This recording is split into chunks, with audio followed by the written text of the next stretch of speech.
Hello everyone, I'm super happy to enter this space again with you. Today I just wanted to talk about the last full moon that happened last week. It was on the 25th of January. It was the full moon in Leo and it took place exactly at 7 p.m. European time. And I know that it was already several days ago, so you might think that it's not really relevant anymore, but I really wanted to make a video about it and talk about it a little bit more in details because I think it was a really important full moon and we are still in the same lunar cycle right now. The moon is waning until the next new moon, so we are still under the energy anyways. And as the very first full moon of the year, it will have an influence all over the rest of the year.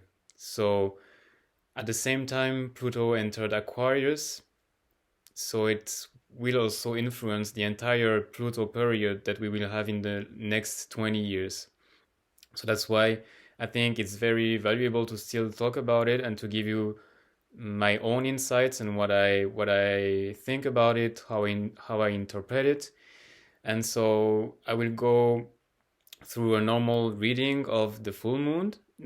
I will just go through the different configurations that were in place in the sky, and I will complete it with a Ching reading to go more on the reflection side of this full moon, what actually the meaning is and how we can reflect upon it, what are the intentions behind, and what are the influences on the entire humanity.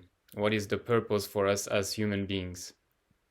So just to start, regarding the geometry that was happening in the sky, in astrology, the full moon was happening in Leo because we are in the Aquarius season right now, and we are still playing on the polarity of Aquarius, the fixed air sign, and Leo, the fire fixed sign, right?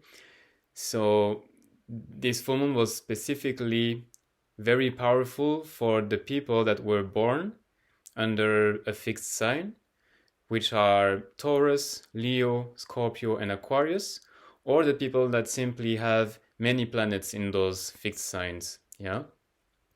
So if you know that in your natal chart you have a dominance or many placements in those signs, it may be very valuable for you to have a look to the meaning of this full moon and what it can bring to you, what you can work on, what is your soul actually trying to learn thanks to this configuration, and what are the potential evolutions for the soul, right? So just as an advice, it would be very important and advisable for you if you know that you have Taurus, Leo, Scorpio, and Aquarius placements. It would be really important for you.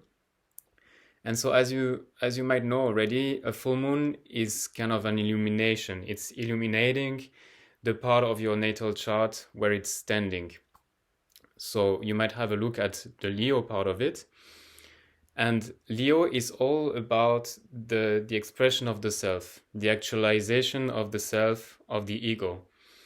It needs and it requires a full expression of the creativity of the soul. The soul is really trying to express itself completely without boundaries, without fearing any criticism, without fear or anxiety of what people might say, might think. It's just like the creativity is here. Creativity is coming down, pouring down through the soul. It's like a download of creativity, like the life force energy, and it has to be expressed under a form or another through the archetype of Leo. It's really Leo that is unleashing this creation, the painting, the writing, the singing, simply the actualization of the persona, like the way you are clothing yourself, the way you're cooking. Any kind of creation is going through this expression of the Leo archetype. Yeah, it's the pure life force energy that is flowing and downloading in order to create here in the material world. So this full moon was illuminating this kind of energy and activating it, and it's always the case at this period of the year because it's taking place when the sun is in Aquarius. The full moon in Leo is when the sun is at the opposite on the polarity Aquarius Leo. Yeah, during this period of Aquarius, we have this illumination, this activation of the actualization of the self, and it's actually asking us to review it. How can I express myself? How can I show my authentic creativity? How can I show how different I am, and how can I show it to the entire world without fearing anything? That's this kind of topic that is activated at this period of the year. And this full moon was very specific, very powerful, and a lot more powerful than usual because, as I said, Pluto entered at the same time with the sun in the sign into the sign of Aquarius a few days before the full moon. And Pluto, as you might know, is all about transformation, rebirth, death, and rebirth. It's like a dying to the self. The self, the soul, has to die in a way to let go of the old skins. You know, we have to let go the old ways, the old traumas, the old versions of ourselves that are not useful anymore, that are not updated, and we have to renew ourselves. We have to die and be born again in order to continuously upgrade and actualize ourselves through our incarnation. Yeah, the soul is doing this constant process of evolution through the planet Pluto. Pluto is really like the driving force, the most powerful source of transformation of the zodiac. Yeah, so the full moon was fueled by this energy of Pluto, this powerful energy of transformation, of death and rebirth. The moon is all about the emotions. It's the emotional world, the emotional side of the soul. So what it was addressing, especially as topics, were the healing and the transformation of those emotions. And it was asking us, it's still asking us, actually the energy will go on, as I said, the entire year and during the entire transit of Pluto in Aquarius. How can we transform and heal our broken parts, our emotions that were hurt? How have we been emotionally afflicted? Where and when were we brokenhearted? When were we lied to? When were we in the past humiliated, betrayed, abused, and manipulated? It's all this entire package of power play, domination, submission, this like very claustrophobic interaction of emotions that we might have in the past, or still that we might have right now, that Pluto is bringing to the surface through the moon in order to emotionally address them and heal them, transform them, and to really explore all those facets that are not beautiful, that are scary, the archetype of Pluto, and to really face them, like facing the guilt, facing the shame, to really address those parts of ourselves that we are not proud of, you know, the things that we are ashamed of, the mistakes that we've made in the past, the people that we've hurt, the wrong decisions that we've taken and that had bad consequences for others, when we were not authentic, when we were lying. Everything needs to be transformed and transcended through this configuration of Pluto and the moon in Leo. And the way it can be actualized and transcended is really through the creativity of Leo, as I mentioned, by showing ourselves authentically, by being creative and being completely ourselves without boundaries, without fearing what others might say, just by being honest and recognizing what we've done in the past that might have been wrong, and by revealing the secrets of what has been done to us, what hurt us, what made us feel small and worthless. It's all those kinds of topics that could be once again healed through the emotions and the sharing of those emotions by showing them to the world in a creative outlet or a creative way. And it's really here to make it was really here to make us grow and embrace all those emotions and not being afraid of everything that we might consider as strange or weird or taboo or secret, dirty, all those topics that are related with the energy of Pluto needs to be addressed necessarily. And with Pluto, it's a very strong energy. We don't have the choice really anymore to do as if those things were not existing. We can't let them rotten under the carpet. It's not possible anymore, because Pluto is really here to push us and to push the soul to evolve and to transcend and go beyond those limitations of the soul that were set in the past. And it's a deep topic of healing, and as I said, it's an energy that is very strong and that might be very powerful and difficult or impossible to control, and that might go through emotional releases, like anxiety, panic attacks, completely loss of control of the emotions. And that's why with this configuration it's very important to seek for some support and to know that you are surrounded by people that could potentially help you. It might be friends, family members, but also therapists, may they be psychologists or alternative medicine practitioners or healing practitioners, astrologers, for example, to seek and look for some guidance, for any kind of support that you're resonating with, because sometimes the work that is requested for the soul might be too strong. It depends how resistant we are and how resilient we are in the moment. So if you feel like the work is too heavy for you to carry alone, you should definitely seek someone and look for a therapist or a person that will like accompany you through the process, because it's gonna be very transformative, and there's no shame to have to ask for help. So it's also an invitation to ask for help. Yeah, trust your intuition.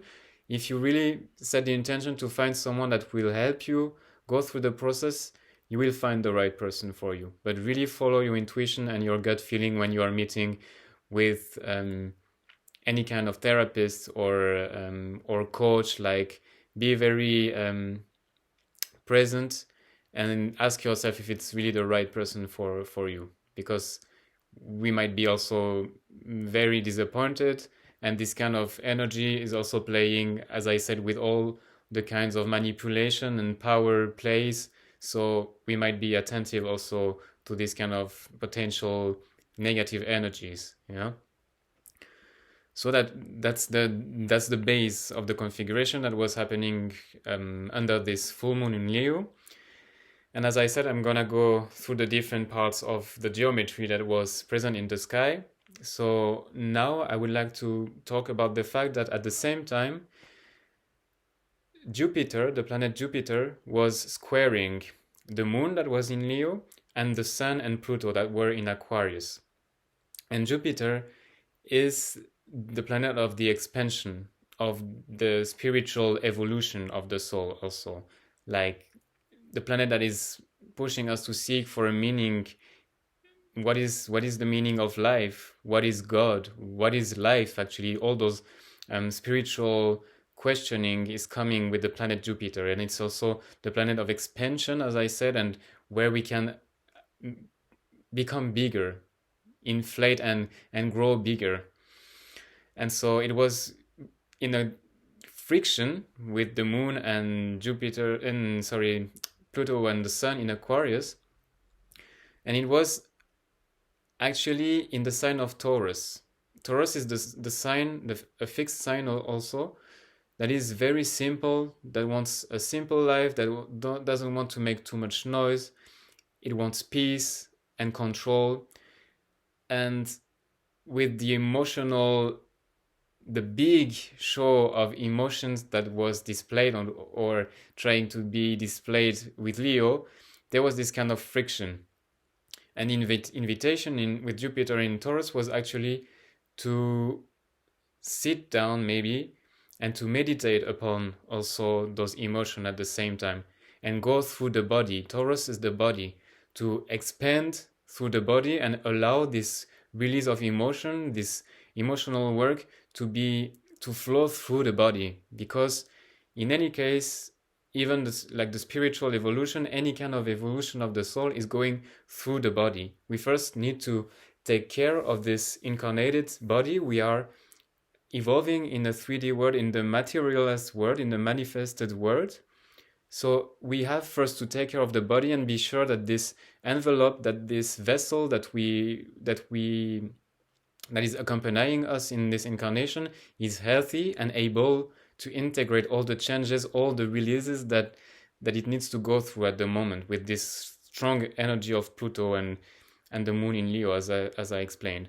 So it's really inviting us to take care of the body and to return to the body, to consider it as a sacred element of our lives. Jupiter is the philosophy, the spiritual energy also, as I mentioned, and the growth. So we were invited to grow through the body, to return to the senses, to take time to eat and taste all the different flavors of the food, to really like feel the wind on our skin, the sun on our skin, and to really use our senses all the time, and to return to our intuition, the body intuition, to integrate really all those emotions that are present at the moment. So that's really something that is very important, and that should not be neglected, to really consider the body as holy and necessary for the evolution of our soul. Yeah. The other configuration that was in the sky under the full moon in Leo, and very important, was a yod, what we called a yod, or also called finger of God. And that was formed by the moon at its apex, Venus that was in Capricorn, and Saturn that was in Pisces. And the energy of the yod in general is very tricky. It's difficult to play with, but at the same time, there's a huge potential behind it if we find the way to resolve it. And so the friction was in the fact that, as I said, the moon was in Leo, trying to make us express our emotions in any possible way, creatively, without boundaries, and by being loud and to show off as much as possible, to release them. And Venus, on the other hand, was in Capricorn. And the Capricorn sign is very, compared to Leo, is really sober, really cold, really strong limitation of the feelings, of any kind of emotional display. So Venus is also all about the relations, right? Like, how do we interact with others? How do we create bonds and interact with others? It's the exchange, it's the flow of energy, of possessions, or the flow of anything. And in the sign of Capricorn, it's really a limitation and a structuration that is really difficult and completely in opposition to the energy of the moon in Leo, that tries to express the emotions without boundaries. So it was this friction, and the possible resolution the question would be, how can we still express our emotions fully in our own way, creatively, but still in a structured way and within structured bonds, within structured relationships, structured contracts and interactions? How can we still make it shine fully, but still by letting it enter in the box, so that people can integrate it, and that is to make it still socially accepted, right? Capricorn is also what is socially accepted. So how is it possible? And at the same time, Saturn in Pisces was also setting boundaries. Pisces is the sign of the it's the artsy sign, you know. It's like the poems and the dreaming energy of like what's impossible and what's coming through, like the paintings and the creation of abstract art. And so Saturn there, the ruler of Capricorn, was also setting boundaries on the imagination of the setting boundaries to the dreams, and so also limiting this creativity of the moon in Leo. So the question was like, how can we do that? And the yacht in this configuration was perfectly showing that the solution was where the sun and Pluto were lying, in Aquarius. So it was both giving the challenges, the problems to solve, and the solution. The solution is really like the transformation and the evolution through the archetype of Aquarius. And this I will explore it a little bit more in another video that I will dedicate only to the transit of Pluto in Aquarius for the next 20 years. It's a really important transit, and it will bring a lot of changes, a lot of transformation to our society, to our community, to the human species in general. So I will make and dedicate an entire video to it. And as I said, it's really the point of resolution, the solution to how can we fully show ourselves creatively and release our creativity within, by still being accepted and integrated in the society, yeah, through the archetype of Capricorn. The other configuration that was really important, and it's the last that I want to mention in this video, it's that Mercury and Mars were conjunct together, and they were squaring from Capricorn the lunar nodes and Chiron together, all together.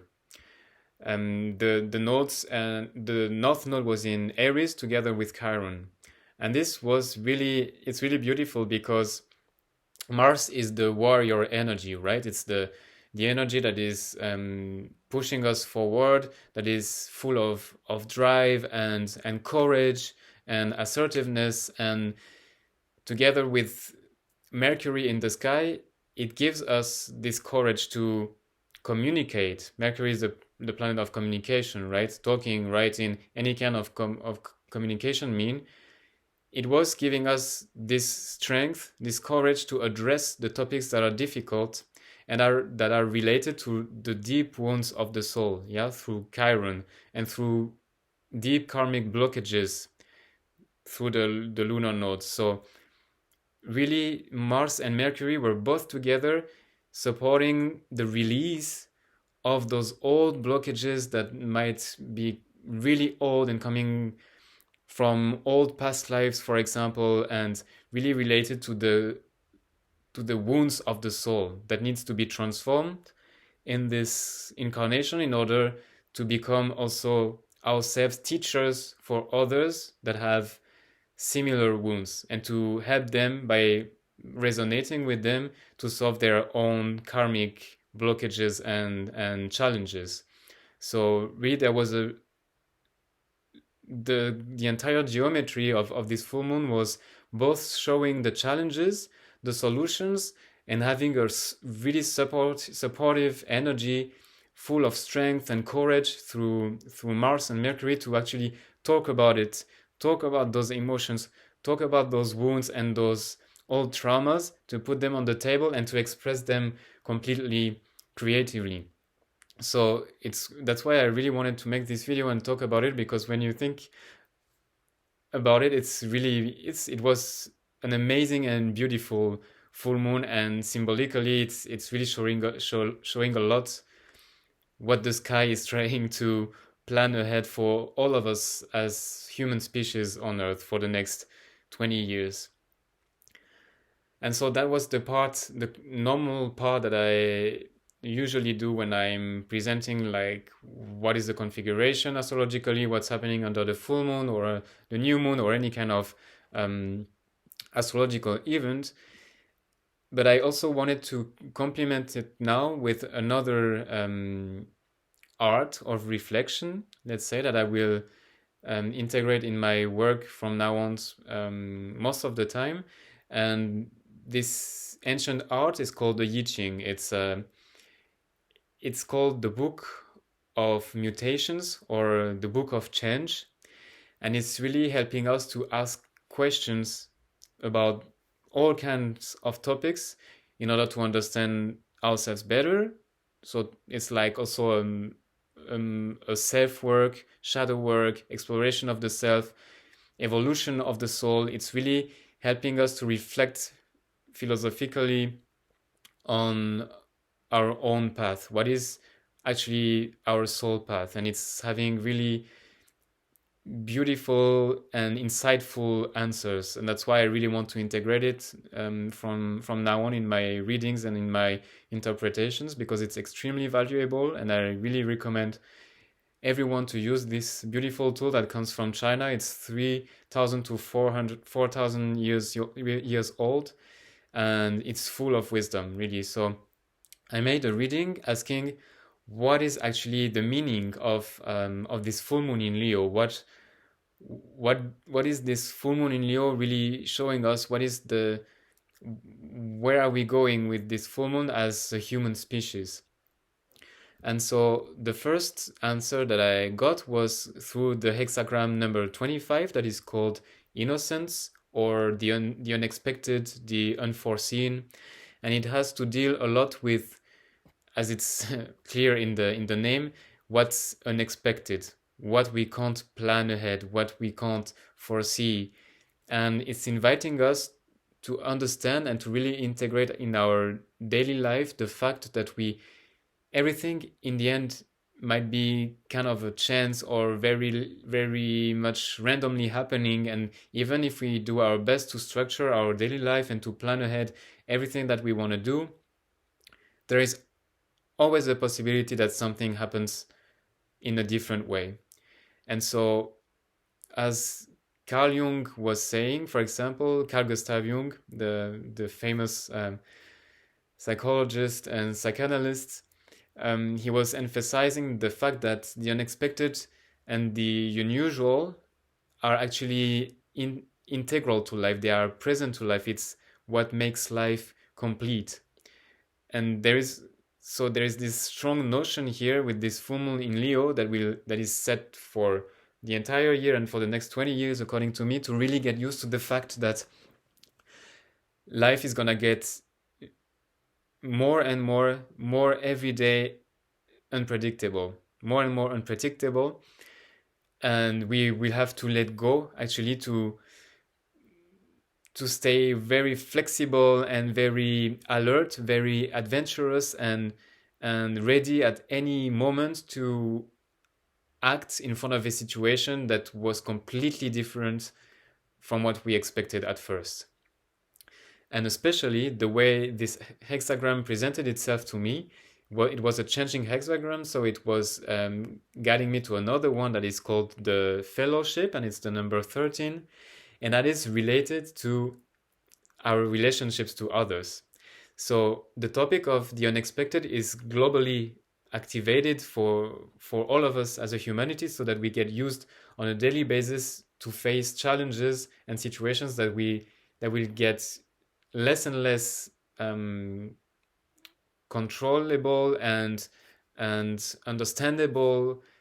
So it will be full of uncertainty, but especially in our relationships and in the way we are interacting with others.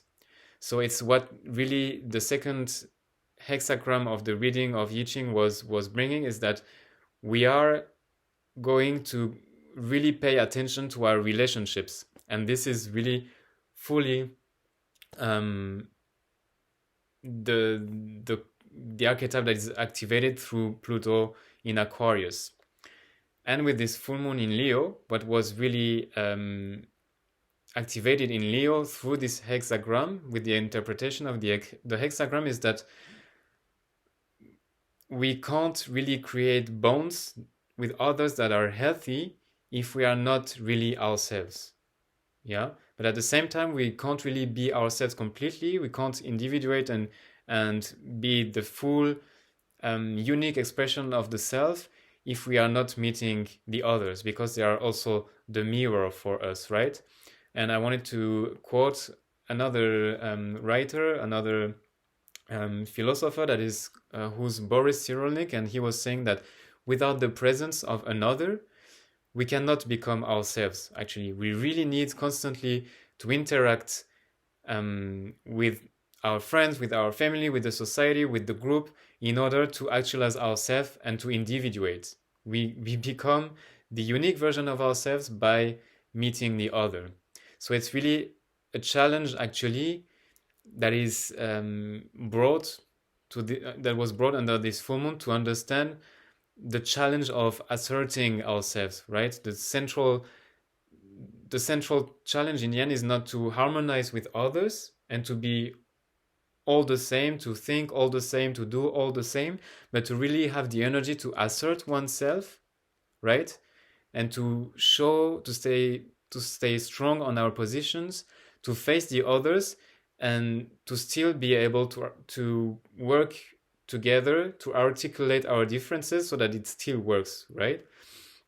And it was really like us, it's really apparently inviting us to let go of this hope that everyone will think the same, everyone will kind of fusion together and form like a uniformized magma of souls, of people that are all thinking the same, having the same dreams, having the same utopia regarding the society and the human species.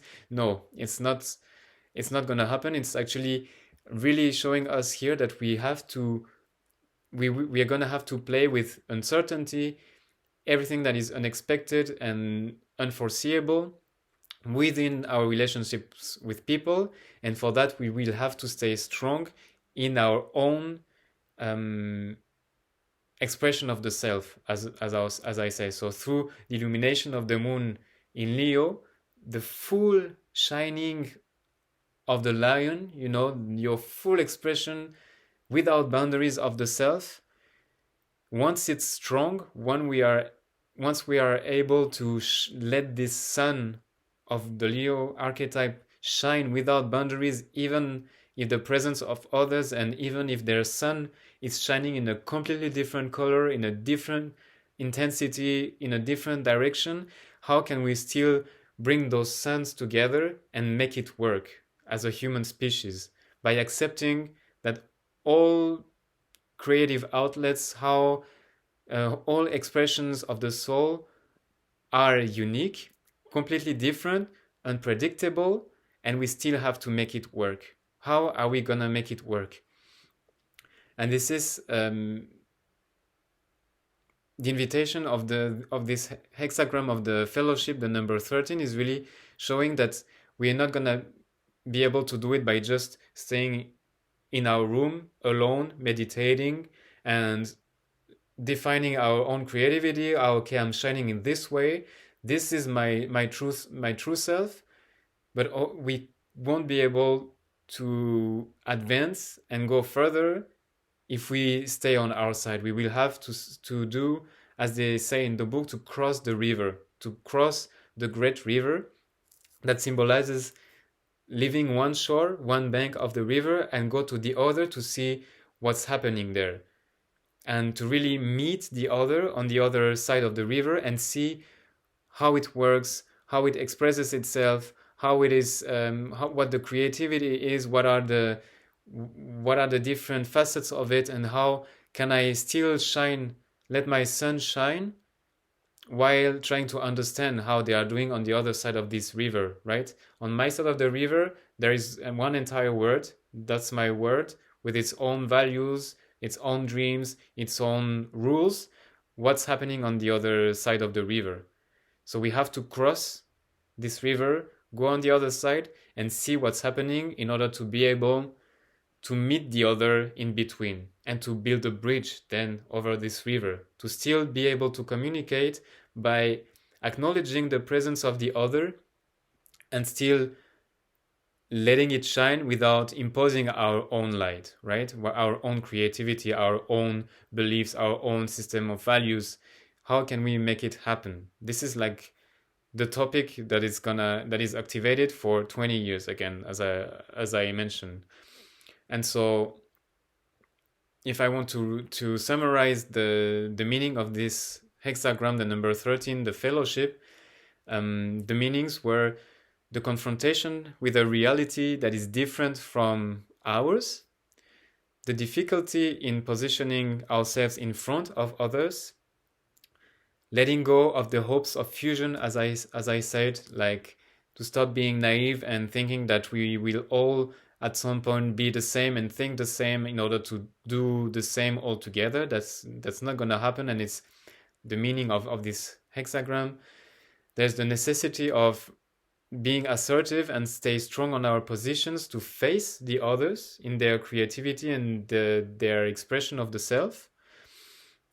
Accept and acknowledge the fact that there are different points of views and different suns that are shining all over humanity, but still trying to find an agreement and a way to collaborate all together to create harmonious relationships through the articulation of their differences. And the challenges are really here, to be aware of the difference that are separating everyone and each soul. Once again, I repeated myself, but it's really important, like the letting go of this hope of fusion and uniformizing of the society, of the population, but more promoting the unicity of each individual and each soul.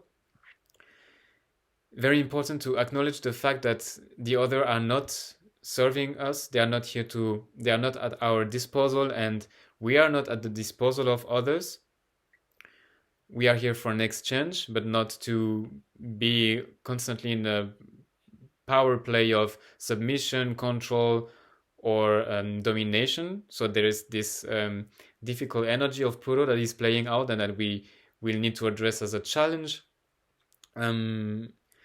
Then the challenge of accepting others, as I said, like whatever, in whichever way they are shining, in whichever way they are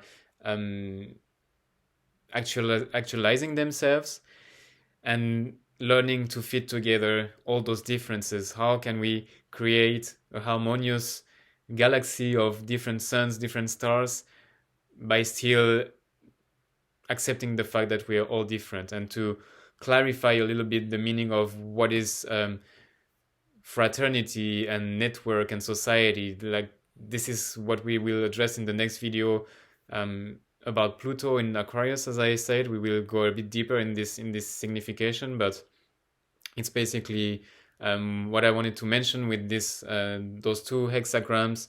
The hexagram number 25, I repeat, the innocence or the unexpected.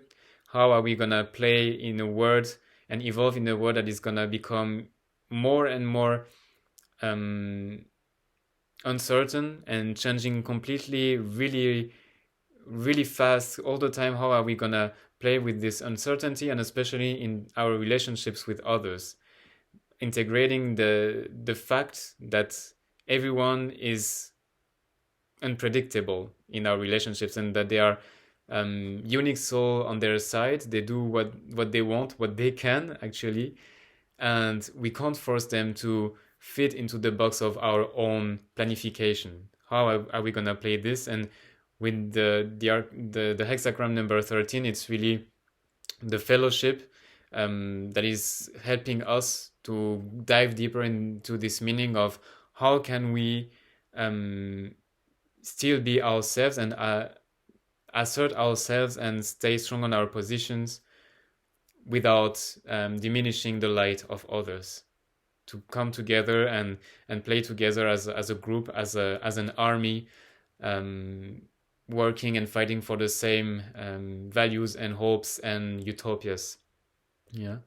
So that was what I wanted to share with you for this full moon in Leo. As I said, it was a very important topic for me, and that's why I wanted to take the time to explain everything, to give my insights, and I think it's still valuable even if the full moon took place a few days ago. The energy is still playing because we are still in the same moon cycle, and once again it will play out throughout the entire year of 2024 and for the next 20 years with Pluto in Aquarius for sure. So I hope you really enjoyed this video. If you stayed until the end, I really thank you, and I'm very grateful that you pay so much attention to what I'm creating, the content that I'm sharing, and I'm really happy that you enjoy and that you might take some insights from it. Don't hesitate to contact me if you wish, if you have questions regarding the potential influences of the configuration in your own natal chart. I'm offering also astrological readings. I have now free spots starting from April on. So if you're interested, if you think we are resonating and you would like to dive deeper into the meaning of your own evolutionary path and what your soul is actually here in this incarnation trying to learn and how it's trying to evolve, please don't hesitate to contact me once again and go on my website. You have all the informations that are necessary. And yeah, that's basically it. I wish you a wonderful day, evening, whenever you are watching this video, and I see you very soon for another video and other adventures in astrology and breathwork meditations. We will see what's coming up. Bye bye.